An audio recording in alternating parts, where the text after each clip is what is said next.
लड़की के पुनर्जन्म के बाद सबसे पहला काम था अपने बचपन के प्रेमी को गले लगाना, जिसे उसने पहले बहुत ठुकराया था। लेकिन उस आदमी ने उसे ठंडेपन से धक्का दे दिया, क्योंकि उसे लगा कि वह फिर से उसे उस घटिया लड़के के पीछे भागने में मदद मांगने आई है। ये सोचते ही लड़की को तुरंत पछतावा होने लगा। अपने पिछले जीवन में उसने उस आदमी के प्यार को बार बार ठुकराया था। इसके बजाय वह एक गरीब छात्र से प्यार करने लगी थी, जिसे वह आर्थिक रूप से सहारा देती थी। ग्रेजुएशन के बाद उसने उसी गरीब छात्र से शादी कर ली, लेकिन बाद में उसे पता चला कि वह छात्र उसकी चालाक सबसे अच्छी दोस्त के साथ मिलकर उसे धोखा दे रहा था। लड़की ने अपनी सबसे अच्छी दोस्त के अवार्ड समारोह में उनके गंदे राज उजागर करने की योजना बनाई थी, लेकिन उसने कभी नहीं सोचा था कि उसकी दोस्त उसे मंच से धक्का दे देगी। यह देखकर वह आदमी तुरंत उसकी मदद के लिए दौड़ा, लेकिन तब तक लड़की की हालत बिगड़ चुकी थी। मरने से पहले उसने उससे माफी मांगी और कहा कि अगर उसे दूसरा जीवन मिला तो वह उसे अच्छे से प्यार करेगी। जब लड़की ने दोबारा आंखें खोली तो वह खुद को एक यूनिवर्सिटी क्लासरूम में पाती है। जैसे ही उसे होश आता है, वह अपने पिछले जीवन के भविष्य के पति को अपने पास आते हुए देखती है, जिसके हाथ में एक उधारी का कागज IOU होता है। वह उसकी मदद लेने से मना करता है और कहता है कि वह एक दिन उसका पैसा चुका देगा। पिछले जीवन में लड़की ने सबके सामने उस कागज को फाड़ दिया था, जिससे वह लड़का अपमानित हुआ था, लेकिन इस बार उसने बिना कुछ कहे वह कागज ले लिया। तभी उसे याद आता है कि आज ही उसका बचपन का प्रेमी विदेश पढ़ाई के लिए जाने वाला है। जैसे ही वह उसे देखती है,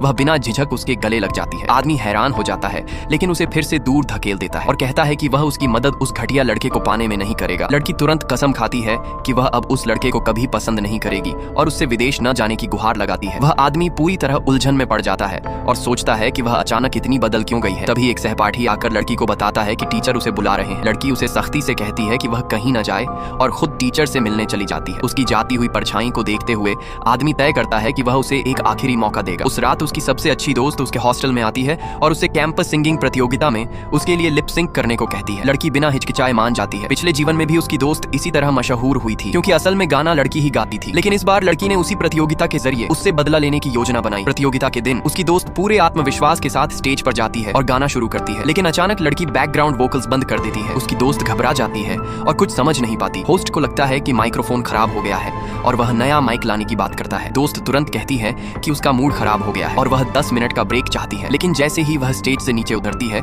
लड़की खुद गाना शुरू कर देती है और बैक स्टेज से बाहर आ जाती है। उसकी खूबसूरत आवाज सुनकर पूरा दर्शक वर्ग मंत्रमुग्ध हो जाता है।